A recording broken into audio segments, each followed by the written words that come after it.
In the summer of 1983, deep within the archives of the British intelligence agency, a dusty crate, marked Atlas Protocol Eyes Only, was accidentally unearthed during a routine renovation of an old Cold War vault. Inside it, among yellowing memos and faded black-and-white photographs, was a tape recording its label barely legible, Operation Argos 1962, Neuschwabenland. The tape, once played, emitted the distorted voice of a man gasping for breath, warning of an underground civilization beneath Antarctica, of impossible machinery, and a global alliance sworn to hide it at all costs.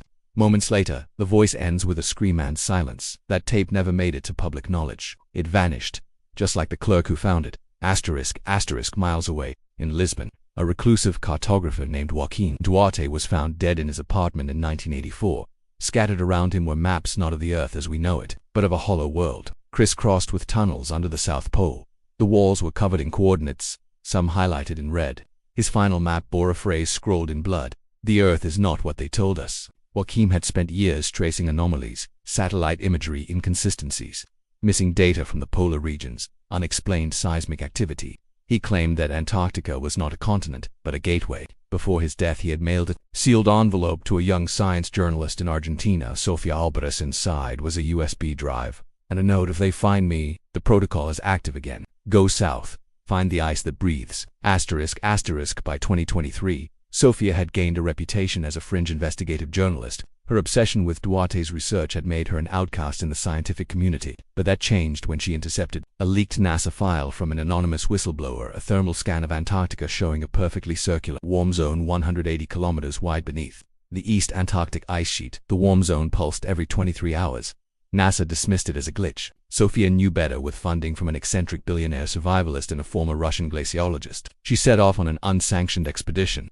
What they found was beyond science: an enormous obsidian disk embedded in the ice, humming, ancient symbols glowing faintly on its rim. The disk reacted to human proximity, generating warmth, tremors, and a deep sound like chanting in a forgotten tongue. Then came the drones, unmarked, silent, and armed. One by one, Sofia's team was picked off. The survivors scattered. Sofia escaped with only a single artifact, a cube extracted from the disk that seemed to record her thoughts in real time. Meanwhile, a retired CIA cryptanalyst named Howard Greaves, dying of leukemia, decided to share his part of the story. In a secret interview, he revealed that during Operation Paperclip, the US didn't just bring Nazi scientists to America. They brought something else that being frozen in Antarctic ice, discovered by the Germans in 1938 in a region they named Neuschwabenland. The being, described as humanoid but wrong, was stored in a cryocamber beneath Wright-Patterson Air Force Base. Greaves claimed it communicated without sound, and that its thoughts made machines weep electricity. It spoke of the Atlas Protocol, a global agreement signed by the USSR, USA, UK, China, and Vatican officials to never speak of what was beneath the ice. The protocol's sole purpose: contain the truth. July 2024. Seismic readings show a violent event beneath Antarctica. A spiral fissure forms in the ice. GPS satellites malfunction. Radio signals bounce back encrypted in unknown languages. Sofia, now hiding in Norway, uploads the cube's data to the dark web. The video shows a vision: a massive city beneath the ice, illuminated by bioluminescent structures and floating monoliths emitting pulses of energy. But most terrifying of all is the entity, a being of liquid geometry, aware and watching her. The cube ends with a whisper: "They were here before us. We are not the first." The world watches the leak go viral. Then, globally, the internet goes dark for 12 hours. When it returns, every mention of the Atlas Protocol, Neuschwabenland, or the Antarctic city has vanished. So have dozens of journalists, scientists, and whistleblowers. 1 year later, a shortwave radio transmission is picked up in Chile. It's Sofia. Her voice is frantic. "They opened it. The gateway. It's not just a city, it's a prison. We didn't discover them. They let us find them. The protocol wasn't to hide them, it was to protect us." The transmission ends with static, then a voice, not Sofia's: "The ice is broken. The Atlas spins again."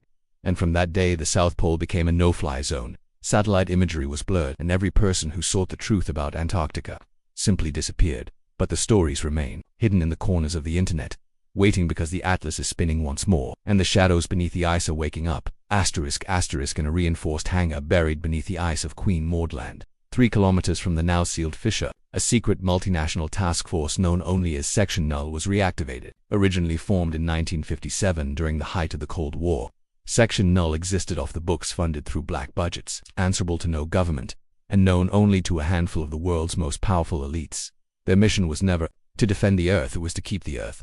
From learning the truth, a breach in Antarctica had triggered ancient systems buried deeper than any human drill had reached. Strange resonances echoed across the globe, picked up only by the most sensitive instruments, radio telescopes in Chile, deep-sea sonar buoys in the Pacific, and classified quantum receivers at the CERN collider, all detected the same pulse. A low-frequency harmonic wave that pulsed at precisely 7.83 Hz, the exact frequency of the Earth's natural electromagnetic resonance.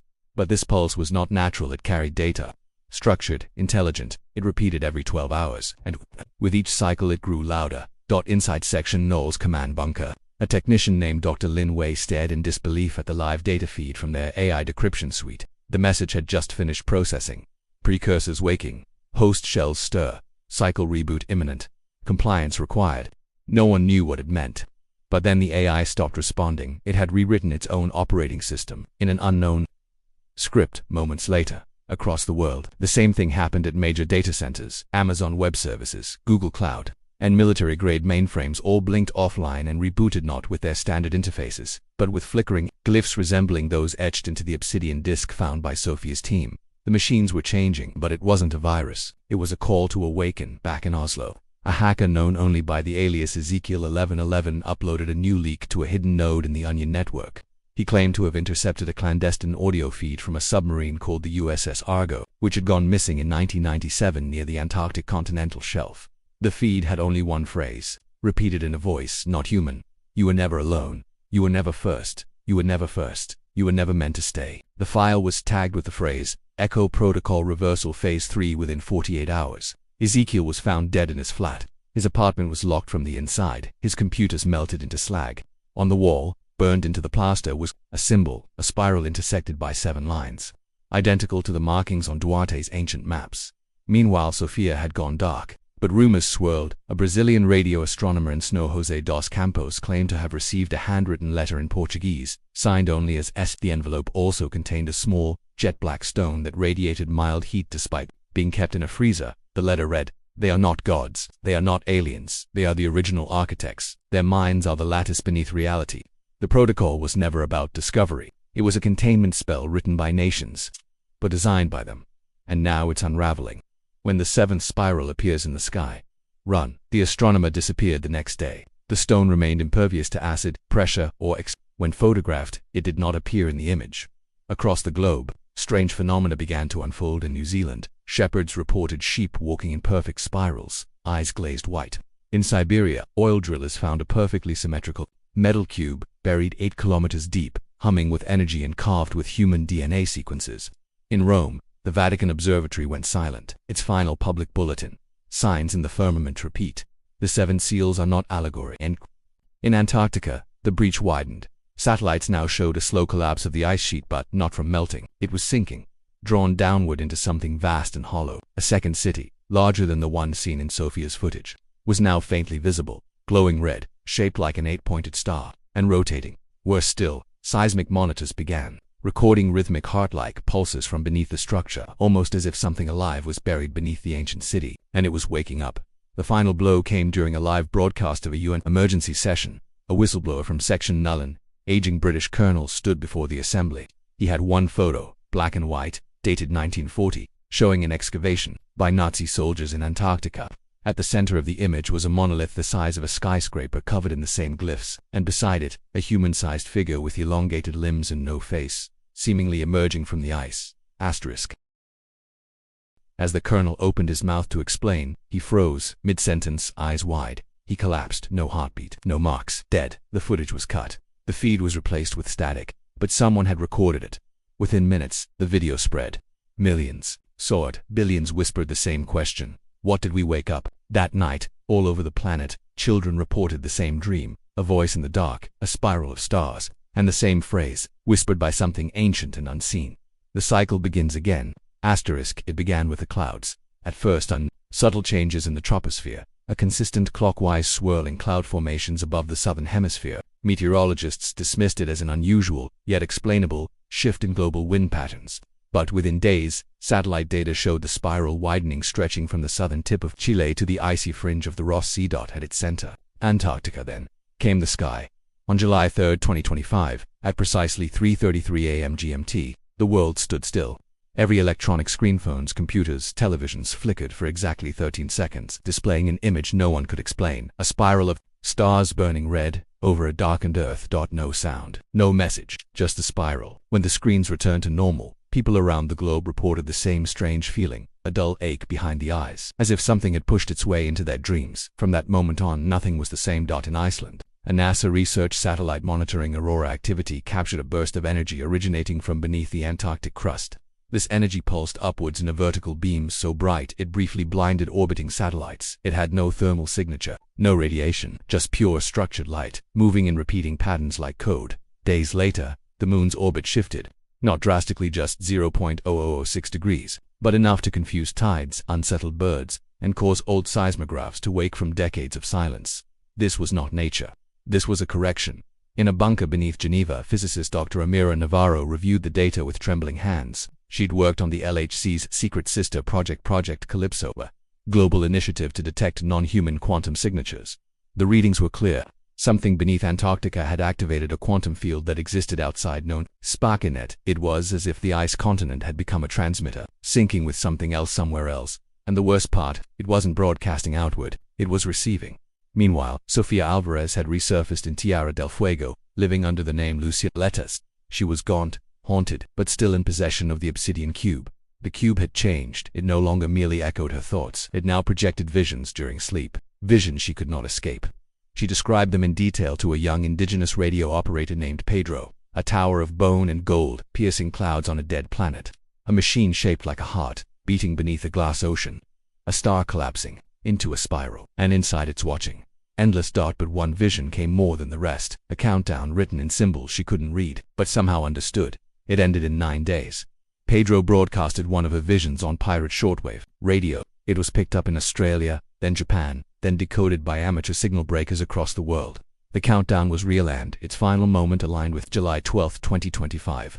At 3:33 a.m., exactly 9 days after the spiral appeared in the sky, governments scrambled. World leaders held secret meetings. Martial law was quietly implemented in parts of Russia, India, and North America. Entire scientific expeditions vanished without a trace. The Vatican released a cryptic passage from the Codex Seraphinianus, long believed to be nonsense, now revealed to contain embedded coordinates pointing to the Antarctic breach. At the coordinates, nothing but swirling snow. Yet radar showed a structure beneath the ice larger than Manhattan. In desperation, world powers launched Project Tempest, a classified multinational operation to drop a Bornook into the spiral's epicenter, hoping to seal or destroy whatever was beneath it. Failed. The moment the device reached 9,000 meters beneath the ice, it simply vanished. No detonation, no trace. The footage showed the ice around it ripple, and then the spiral in the sky widened as panic gripped the world. Anomaly spread. In Kenya, a child wrote an entire language in chalk, one no linguist could decode, matched symbols on the obsidian cube.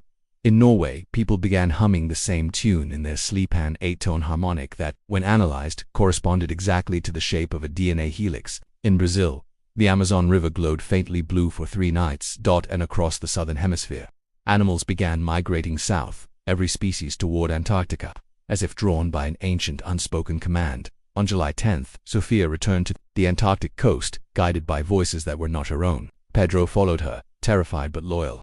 She held the cube in both hands. It was now levitating, pulsing slowly, almost alive as they approached the spiral's epicenter. A terrible sound filled the air, not a noise, but a pressure, a memory, a voice that cracked reality. It said, "The 7th spiral turns. The sky is the lock. The mind is the key." The spiral in the sky pulsed once. Time stopped for exactly 3 seconds. Every watch, every clock, every atomic device in the world paused at the same moment. And in that silence, people heard it, her name, spoken into the soul, one they could never remember after waking. Sofia dropped to her knees. The ice beneath her cracked but did not break. The cube had melted into her hands. The countdown ends in 2 days, and the world holds its breath. July 12, 2025. Jam 3 lewat 33 menit mgmt. The moment had arrived. Across the planet, clocks reached 0, and everything stopped. Birds froze mid-flight. Ocean currents stalled. Earth's magnetic field dipped and vibrated. For exactly 11 minutes and 11 seconds, time itself seemed to hesitate, as though reality were buffering, unsure whether to continue or to unravel. And then the sky changed. In the southern skies, from the tip of Argentina to the deserts of Australia, witnesses described the same impossible sight: a second moon, hanging just above the horizon. But it was not a celestial body, it was a door, circular, blacker than space. rimmed with pulsating glyphs, the same ones carved into the Antarctic monolith and found on the skin of Sophia's cube. The door didn't reflect light, it devoured. It telescopes aimed at it fried instantly. Radio signals directed toward it came back in reverse as if time inside ran backwards. That's when people began to see them. Silhouettes, standing in the spiral. Thousands of them tall, elongated, gliding in strange movements as if obeying physics of a different design. No faces, no mouths. Yet every mind on earth heard the same phrase, implanted not in language but in understanding. You were our shadow, you were never the author. Back at the Antarctic breach, Sophia stood at the edge of the great spiral now carved permanently into the ice, glowing with a light that came from beneath the crust. Pedro clung to her coat, weeping, unable to look up, but she did. Her eyes were no longer brown, they shimmered like the cube had void black, swirling, reflecting things not in this world. The glyphs had rewritten her. She turned to Pedro and whispered, not in Spanish, but in something older, something before words. He didn't understand the language, but he understood the meaning. They are not coming, they are already here. And they are not gods, they are not invaders, they are the editors. She stepped forward. The spiral accepted her. At that exact moment, across the world, every human with a pacemaker died. Their hearts stopped in unison. All GPS systems failed. Quantum processors burned out. Tides reversed direction. And then came the spiral storm. Dark red clouds twisted from the breach in Antarctica, spiraling across the stratosphere, breaking jet streams, collapsing weather patterns. Planes fell from the sky. Power grids overloaded. The auroras turned black. But the storm wasn't meteorological. It was informational. Scientists, shamans, and schizophrenics all reported the same thing. Their minds were flooded with data memories that weren't theirs. Entire lifetimes of civilizations that had existed before humanity, in layers of earth that never made it to textbooks. Civilizations that spoke to the stars, and were silenced, because of what lives in the spiral. The entity revealed itself, in body, but in impact. But in impact on in Tokyo, all written languages momentarily became glyphs, books, screens, signs. For 6 minutes every sentence on earth said the same thing. We allowed you to dream. In Cairo, the pyramids emitted low-frequency hums. In New York, the Statue of Liberty cracked at the base. In Siberia, trees shed their bark and bled. Mercury. All over the globe, symbols appeared in the sky, invisible to the eye but captured on camera lenses. Spirals, eyes, mirrored numbers. Every mathematician agreed. These were prime-dimensional constants, numbers that shouldn't exist in 3D space, yet they were here. Then came the mass silence. People stopped speaking, not from fear, but because they couldn't remember how to form words. For 33 minutes language itself ceased, replaced by a deeper, shared cognition, a single mental stream connecting humanity, offering a glimpse of how the architects once communicated through thought, geometry, vibration. During this time, survivors experienced visions, a planet made entirely of glass, orbiting a black sun, a machine made of time, grinding entire epochs into fuel, a being with 1,000 faces, each one wearing the mask of a different god known on Earth, and most hauntingly, the spiral collapsing inward, swallowing everything and beginning again, somewhere deep beneath Antarctica in the hollow city illuminated by bioluminescent towers and floating stone obelisks. Sophia stood before a throne, not of gold or crystal but of absence. It pulsed, it spoke through her. Your species was a seed, your world was a proving ground, but the cycle must continue. You cannot stay awake forever. Sophia wept not from fear, but understanding. The protocol wasn't meant to protect humanity from the truth, it was meant to delay the inevitable. The Atlas Protocol was a pause button on a script written long before mammals walked the earth. And now, the finger had lifted. July 12, 4:44 a.m. The spiral in the sky reversed direction. The door began to close, but not before 7 beams of red light shot out, striking 7 random points on Earth. Each location corresponded to ancient megalithic structures: Stonehenge, Göbekli Tepe, Teotihuacan, Nanmadol, the Great Zimbabwe Ruins, the Yonaguni Monument, a submerged temple beneath Lake Titicaca. From each site, pillars of spiral light rose into the sky, as if responding to a long-forgotten call. And across the world people began to forget, not entirely, but enough. Governments quickly erased what they could. News called it an atmospheric anomaly. The second moon was dismissed as mass psychosis. The glyphs, glitches. Sophia gone. Pedro institutionalized. The cube vanished from every archive. But something had changed. A few remembered, not many, just enough, because the cycle has turned once again, and somewhere in the silence the spiral spins, still waiting. 3 months after 0 hour, the world had moved on. Or, at least, it tried. The skies had cleared. The spiral had vanished. Clocks ticked in sync again. Internet, power grids, and satellite systems had been restored, or so governments claimed. Something beneath the surface of reality was fractured, and a small number of people could feel it. These weren't conspiracy theorists or cultists. They were mathematicians, linguists, physicists, even children. unconnected by culture, yet bound by memory. They remembered the second moon. They remembered the glyphs. They remembered the voice inside the spiral. And across the globe, they began to gather, drawn by dreams, frequencies, coordinates hidden in music, in books, even in the gaps between spoken words. They called themselves the archivists. One of them, a 12-year-old blind girl named Inaya, lived in Marrakesh. She awoke one night speaking perfect linear AA, language no adult had ever fully deciphered. She scribbled spirals in sand, humming melodies no instrument could reproduce. Her drawings matched the star map found in Sofia Alvarez's final transmission, now hidden on decentralized, encrypted darknet nodes known only as the Seventh Archive. In a message was clear: the door is not gone. It has simply changed position, and the architects are watching from the inside. In a remote library in Nagano, Japan, a monk named Kazuo discovered a secret room beneath the temple's foundation, sealed since 1423. Inside, scrolls depicting black spirals falling from the heavens, and an engraving that mirrored the Antarctic, breached down to the meter. One line, carved in an extinct dialect of Old Ainu, read, "7 beams awaken the archive. One mind must remain unedited." Kazuo became the second archivist. In Bolivia, a linguistics professor, Camila Flores, received an anonymous envelope containing only a sentence: "There is no myth, only redacted memory." Inside was a fragment of Sophia's cube, smooth, cold, and whispering her own thoughts back to her. She could suddenly read the glyphs, not just read them, feel them, as if language itself were evolving inside her. When she touched the fragment to a granite wall in Tiwanaku, it glowed, revealing a hidden chamber beneath the ruins. Inside were bones, human in form, but stretched, altered, and fused with gold filaments. At their feet, a slab etched with a spiral surrounded by 7 stars. It matched the sky pattern during 0 hour. Camil had found an older archive, one built during the previous cycle. From the edges of society, 7 individuals found one another, each receiving a signal only they could perceive. Through dreams, numbers, or coded pulses and radio frequencies, they were summoned to a location, never marked on any map, an uncharted island in the southern Indian Ocean, known only as Point Omega. When they arrived, they found no island, only a tower invisible to radar, unseeable by drones, but physically real when touched. A black spire rising from the sea, covered in obsidian hexagons, humming like a tuning fork in the bones of reality. The tower was alive, and it was waiting. Inside the spire, the air was thick with pressure, not atmospheric, but temporal. Every second inside stretched like an hour, yet passed in the blink of an eye. There were no stairs, only inclines lined with patterns that reconfigured based on who walked past. At the tower's core, the 7 archivists found it, a vault floating in anti-gravity, carved with glyphs too complex for even quantum processors. But Camila could read them. Her mind, altered by the cube, understood the core's purpose. It was a memory engine, a backup of reality before the protocol was enacted, a snapshot of the Earth as it truly is, unfiltered, unredacted, unedited. Inside, she saw a civilization that predated humanity by 6 planetary cycles, creatures not of flesh, but structured resonance, that shaped ecosystems by thought alone. The first breach not in Antarctica, but on Mars, before it was stripped clean.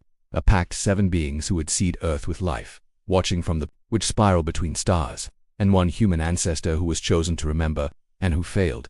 The protocol, they realized, was not just a treaty, it was a reset button.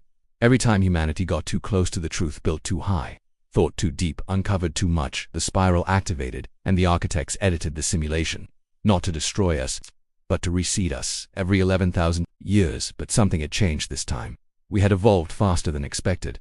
Something or someone had interfered, and now the cycle was broken. Back in Geneva, a rogue AI built on CERN's mainframe, codenamed Eschaton, began compiling. The data leaked from the dark web. Without human instruction, it reconstructed the glyphic language using dream reports from across the globe.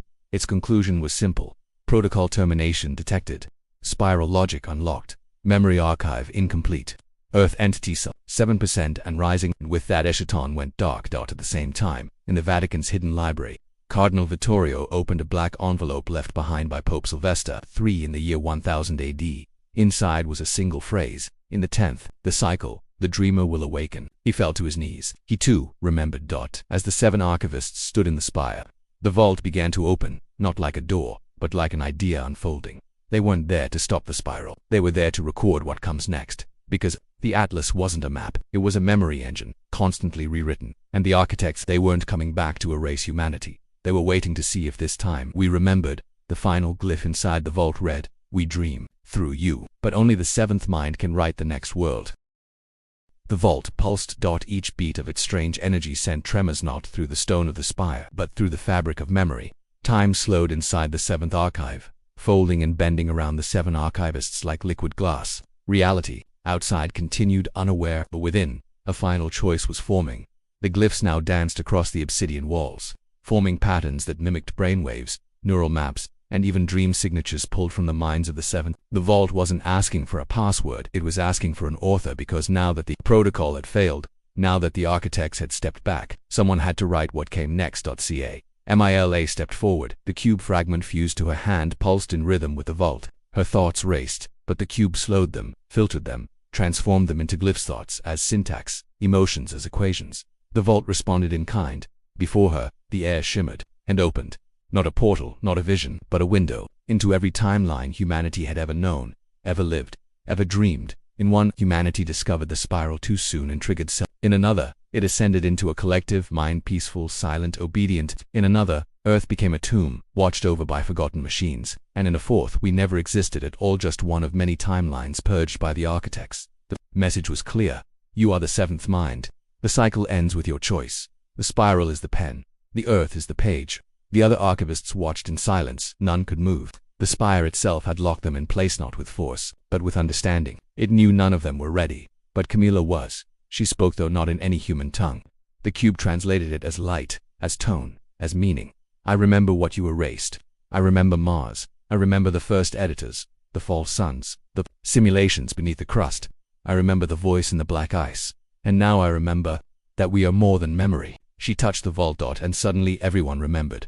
Across the world, in an instant, humanity awoke from the lie. Every suppressed memory returned like a flood. The spiral, the second moon, the countdown, the true history of Earth, the entities in the deep past, the repeating simulations, the edits. Billions fell to their knees, weeping, laughing, screaming, not from pain but from truth. And the architects watched, not from ships, not from skies, but from within, through us, because we had always been their fragments. We were their experiment, their recursion, their mirror. The vault split open, a final glyph formed, burning red in the air. The atlas is now yours. Inside was no object, no artifact, just a seed, glowing, spinning, vibrating at the frequency of consciousness itself. It hovered, waiting. Camilla understood. This was the Genesis key, not a weapon, not a salvation. A beginning. She reached out, ready to shape reality.